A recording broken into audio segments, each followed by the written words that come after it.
In this video, I'm going to show you how to claim your $30 bonus on XM trading. If you find this video helpful, please consider to like this video and subscribe to my channel. In saying that, let's just jump straight into the video.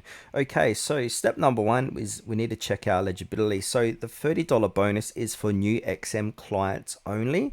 Also, it's a no deposit bonus, so you don't need to fund your account for it, which is quite cool. And also, availability depends on your country. So some countries you might not be able to get that $30 bonus at this point in time, but it doesn't mean they might roll that out in a future date. So basically what we want to do is create your account, and then once you've gone through all the steps to finish setting up your account. So if I go in and click on complete, this is just the demo account for videos or demonstration videos. So I need to verify my phone number and go through all that to verify.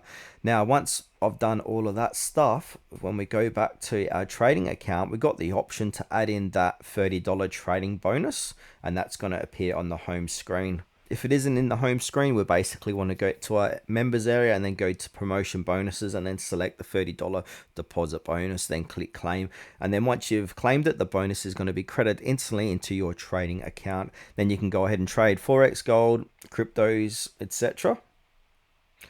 But we need to make note as well, bonus money cannot be withdrawn.